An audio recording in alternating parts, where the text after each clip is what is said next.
بسم اللہ الرحمن الرحیم. السلام علیکم. میں سید عمران شفقت آپ کی خدمت میں حاضر ہوں. کوئٹہ میں 9 جون سے 26 جون تک ایک بلوچستان کے حوالے سے جو ایک ورک شاپ ہو رہی ہے, بلوچستان سیکیورٹی کا national workshop for Balochistan security. اس میں پاکستان کے کچھ صحافی, بڑے نام اور کچھ مختلف شعبہ زندگی سے تعلق رکھنے والے جو لوگ ہیں, جن میں سے جمال شاہ اداکار بھی ہیں. میرا خیال ہے وہ ناپا تھا, یہ پتہ نہیں کیا تھا, نیشنل وہ کوئی ہے تنظیم ہے ایک, وہ اس کے سربراہ بھی رہے. آرٹ کے والے سے ہے وہ ادارہ, تو وہ بھی ان شرکا میں شریک تھے. کل ان شرکا کی ملاقات تھی چیف آف آرمی سٹاف سے, جنرل عاصم منیر صاحب سے, اور اس ملاقات کی بہت جو کہتے ہیں نا تھوڑی سی انفارمیشن ابھی تک ہمارے پاس پہنچی ہے. ویسے تو میری اطلاع کے مطابق غریدہ فاروقی صاحبہ بھی وہاں پر تھیں, انہوں نے ایک ٹویٹ بھی کیا ہے اس سلسلے میں, لیکن وہ ان کی کیا بات ہوئی کیا نہیں ہوئی, کیونکہ انہوں نے اس ٹویٹ میں جو باتیں کہی ہیں وہ کہ ایک army chief general Syed Asim Munir کے ساتھ گفتگو, سوال و جواب کی تفصیل مفصل نشست, کئی اہم امور پر گہرے کلیدی جواب.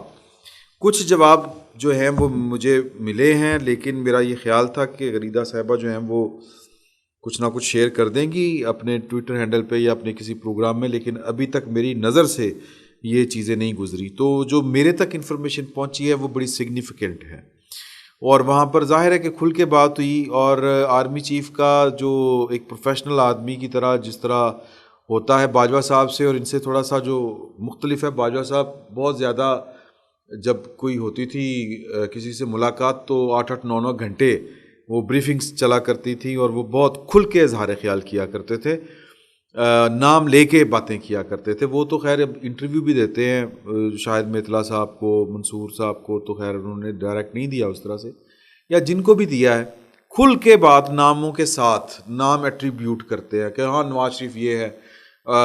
مجھے ایک کانفرنس کا یاد پڑتا ہے, ایون جنرل فیض صاحب بھی, خیر وہ چیف آف آرمی سٹاف تو نہیں رہے, وہ بھی اس طرح کی باتیں کیا کرتے تھے کھل کے نام لے کے ایٹریبیوٹ کر کے. مجھے ایک میٹنگ کا احوال اسی طرح کی NDU کی کوئی ورک شاپ تھی, اس میں جنرل قمر جاوید باجوہ صاحب نے گفتگو کرتے ہوئے کہا تھا کہ جی کہ نواز شریف صاحب کی حب الوطنی کے اوپر ہمیں کوئی شک نہیں ہے, اس طرح کر کے انہوں نے بات کی تھی. لیکن جو عاصم منیر صاحب ہیں وہ ان کا جو ایک کہہ لیں کہ تاثر ہے کہ وہ ایک پروفیشنل سولجر ہیں, اور سیاست سے پاکستان کی فوج کو جس طرح کلیم کیا جاتا ہے کہ انہوں نے ان سے پہلے بھی پاکستان کی فوج نے بطور ادارہ یہ فیصلہ کر لیا تھا کہ سیاست میں ہم نے ملوث نہیں ہونا, تو وہ نام نہیں کسی کا لیتے. ایون کہ جو گجرانوالہ میں جو جب آرمی چیف بننے کے بعد جب انہوں نے پہلا اپنا ایک وزٹ کیا تھا, تو یہاں پر جو ینگ آفیسرز تھے انہوں نے ذرا کھل کے باتیں کی تھی اور نام لے کے باتیں کی تھی, بڑے لمبے چوڑے سوال کیے تھے اور کھل کے کیے تھے. ینگ آفیسرز کا معاملہ تھوڑا سا اور ہوتا ہے, یہ جو ریڈ ٹیپ ہوتی ہے نا جی, یہاں سے جو ہے وہ احتیاط لوگ برتنا شروع کر دیتے ہیں. تو ینگ آفیسرز تو جناب وہ تو مطلب ان کا خاصہ ہی یہ ہوتا ہے کہ وہ دبنگ ہوتے ہیں اور بڑی کھل کے بات کرتے ہیں, بلا جھجک بات کرتے ہیں. تو ان کو جب انہوں نے سوالات کے جواب دیے تھے تو ان میں بھی انہوں نے کسی کا نام نہیں لیا تھا, کسی کا بھی, ایک پولیٹیکل پارٹی, بعض رہنما, اس طرح کر کے وہ بات کرتے ہیں. تو یہاں پہ بھی انہوں نے میری اطلاع کے مطابق کسی کا نام نہیں لیا. انہوں نے جو ہمارے سماجی معاملات ہیں, جو سماجی رویے ہیں, ان کے اوپر, پاکستان کے معاملات کے اوپر قرآنی آیات کے حوالے دیے. ایک انفارمیشن میں نے آپ کے ساتھ شیئر بھی کی تھی کہ آرمی چیف جب سعودی عرب گئے تھے MBS کے ساتھ, وہ خیمے میں جو ملاقات ہوئی تھی, اور وہ ملاقات جو تھی وہ جو سٹارٹ ہوئی تھی, وہ ظاہر ہے کہ وہ ایک مطلب ایک دوسرے کے بارے میں وہ ایک غلط فہمی کی وجہ سے موڈز تھوڑے سے اور طرح کے ہوتے ہیں کہ یار کہ اب میں نے ان کے بارے میں یہ بات کہی تھی, MBS اپنی جگہ پہ سوچ رہے ہوں گے, عاصم منیر صاحب کچھ اور طرح سے چیزوں کو سوچ رہے ہوں گے. لیکن عاصم منیر صاحب نے جا کے جب عربی میں ان سے جب مکالمہ کیا عربی زبان میں, تو وہ فوراً ہی جو MBS ہیں وہ ذرا فرینڈلی موڈ میں آ گئے تو ویسے بھی وہ حافظ قرآن ہیں اور عربی زبان کے اوپر ان کو اچھا خاصا عبور بھی ہے، تو عربی میں، اور ویسے ہی ہمارے وزیر اعظم کو بھی عربی زبان کے اوپر عبور ہے۔ مجھے ایک بندے کا واقعہ یاد آ رہا ہے کہ جماعت اسلامی کے تھے غالباً کوئی صاحب، اور انہوں نے آپس میں بات کرنی تھی، شہباز شریف صاحب نے، یہ وزارت عظمیٰ سے بہت دیر پہلے کی بات ہے، انہوں نے آپس میں عربی میں بات کر لی، علیحدہ والے بیٹھے فارغ۔ تو خیر انہوں نے قرآنی آیات کے حوالے بھی دیے، اور ظاہر ہے کہ سوال و جواب کی نشست میں ہر طرح کے سوال ہوئے تھے، پاکستان کی سیاست سے متعلق، پاکستان کے انتظامی معاملات سے متعلق، پاکستان کی فوج کے معاملات کے متعلق، اور پاکستان کی اکانومی کے متعلق۔ تو انہوں نے وہاں پر جو 2-3 باتیں کی، وہ مجھ تک 2-3 باتیں ہی پہنچی ہیں، باتیں تو خیر بہت زیادہ ہوئی ہوں گی، سوالات کے بھی ڈھیر ہوں گے اور جواب بھی اسی طرح سے ہی ہوں گے۔ ایک انہوں نے بات جو کہی وہ بڑی کیٹاگورکلی انہوں نے کہی، انہوں نے کہا کہ اور یہ بڑی چشم کشا، بڑی الارمنگ ہے، یہ بات ذہن میں رکھیے گا، مطلب اس بات کے بعد لوگوں کی غلط فہمی دور ہو جانی چاہیے۔ اور وہ بات کیا تھی کہ جب ان سے سوال ہوا، ظاہر ہے کہ وہ اس فورسوں سے متعلق سوال ہی ہو رہے ہوں گے کہ جی 9 مئی میں تو بہت سے لوگ پھنس رہے ہیں، ختیجہ شاہ ہے، 2 جرنیلوں کی بیگمات ہیں ریٹائرڈ جرنیلوں کی، اور کچھ آفیسرز بھی پکڑے گئے ہیں، تو اس طرح کی باتیں ہو رہی ہیں کہ ان کا ساتھ ہونا کیا ہے، کرنا کیا ہے۔ تو انہوں نے کہا کہ جی کہ ہم جو ہے 9 مئی کے واقعات، ان کا جو کنکلوژن ہے وہ لاجیکل کنکلوژن جو ہے وہ ہوگا۔ اب یہاں سے خطرناک بات شروع ہو رہی ہے۔ انہوں نے کہا کہ اگر 9 مئی کے واقعات میں میرا اپنا بیٹا ملوث ہوتا تو اس کے ساتھ بھی وہی سلوک ہوتا جو ایک عام آدمی کے ساتھ ہوتا، یعنی یہ ایک ایسا جرم ہے، یہ ایک ایسا فعل ہے جو بیسیکلی ریاست پاکستان کے اوپر ایک براہ راست حملہ تھا۔ یہ پاکستان کی فوج کے اندر، یہ انہوں نے نہیں کہا، یہ میں کہہ رہا ہوں، یعنی یہ جو، اور میں یہ کس بنیاد کے اوپر کہہ رہا ہوں، میں انفارمیشن پلس تجزیے کی بنیاد کے اوپر کہہ رہا ہوں۔ انفارمیشن کیا ہے؟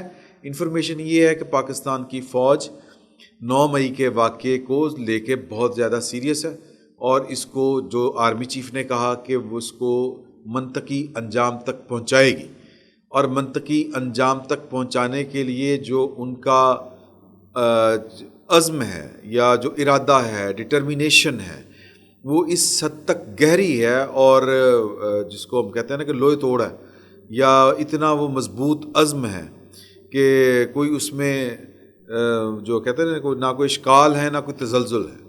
تو اگر میرا بیٹا بھی ہوتا 9 مئی کے واقعے میں ملوث، تو اس کے ساتھ بھی وہی سلوک ہوتا جو ختیجہ شاہ کے ساتھ ہو رہا ہے یا کسی بھی عام شہری کے ساتھ ہو رہا ہے۔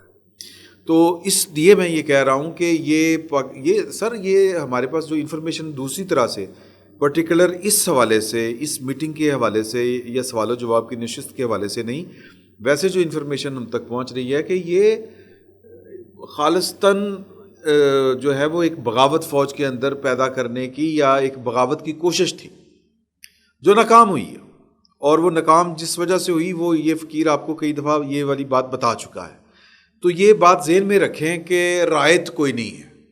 وہ جو 9 مئی کو فوجی تنصیبات کے اوپر حملہ کر رہے تھے، اور وہ جو وہاں پر ہلاشیری دے رہے تھے، باہر کھڑے تھے، تاڑیاں مار رہے تھے، ہلا لا شوا کر رہے تھے کہ پھاڑ لو کر رہے تھے، ان کے لیے کوئی رعایت نہیں ہے۔ ان کے ساتھ قانون جو ہے وہ کسی بھی قسم کیا کہہ لیں کہ ان کے لیے کوئی گنجائش پیدا نہیں کرے گا، جو میکسیمم سزا ہے وہ ان کو ملے گی۔ وہاں پر یہ سوال ہوا، اب کس تناظر میں وہ ہوگا کہ یہ بیلاں شیلاں ہو رہی ہیں، جج بیٹھ کے فوجی عدالتوں کے بارے میں جناب بدیال صاحب کو مروڑ اٹھ رہے ہیں جی، وہ پٹیشنیں آتی ہیں، پہلے 2 بندے آتے ہیں، ان سے وہ ملاقات کرتے ہیں، ملاقات کرنے کے بعد ان کے ساتھ بیٹھ کے وہ پلاننگ کرتے ہیں، پلاننگ کرنے کے بعد وہ جناب قاضی فائز عیسیٰ کو اور سردار طارق مسعود صاحب ان کو شامل کرنے کا مشورہ ہوتا ہے، شامل کر لیتے ہیں۔ تو اس طرح کی جو ڈرامے بازیاں ہیں یہ ہو رہی ہیں، اور یہ آپ فوجی عدالتیں بنائیں گے، اگلے اسٹے کر دیں گے، اگلے کہیں گے کہ جی یہ ہو نہیں سکتی۔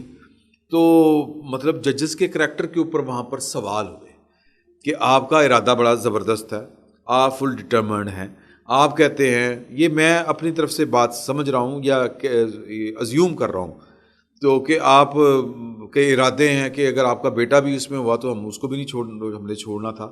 تو جناب ادھر ججوں کا تو موڈ اور ہے. تو اس کے اوپر ان کا جو سوال تھا ججز کے کریکٹر کے اوپر، انہوں نے کسی جج کا نام نہیں لیا، نہ کسی سیاستدان کا زبان ان کی زبان پر نام آیا.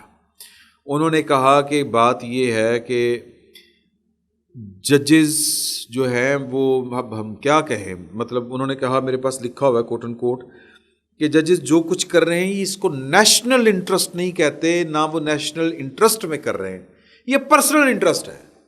اب پرسنل انٹرسٹ کیا ہے؟ میں آپ کو قاضی فائز عیسیٰ صاحب کا نیشنل انٹرسٹ کے اوپر پرسنل انٹرسٹ کس طرح حاوی ہوتا ہے، قاضی فائز عیسیٰ صاحب کا جو نوٹ ہے نا جی، وہ انہوں نے اردو میں لکھا ہے. میں آپ کو اس کا پیرا نمبر 7 پڑھ کے سنا رہا ہوں. وہ کہتے ہیں کہ جی کہ اس بات کی نشاندہی ضروری ہے کہ موجودہ آئینی درخواستوں سے ملتے جلتے امور 26 مقدمات فلاں فلاں فلاں میں بھی عدالت عظمیٰ کے سامنے پہلے سے دائر شدہ ہیں، یعنی کہ وہ پینڈنگ پڑے ہوئے ہیں. یہ مقدمات عدالت عالیہ پشاور کے 17 اکتوبر 2019 کے فیصلے کے خلاف دائر کیے گئے تھے. جسٹس سیٹھ وقار کا فیصلہ تھا وہ والا، جس فیصلے میں کہا گیا تھا کہ قید خانے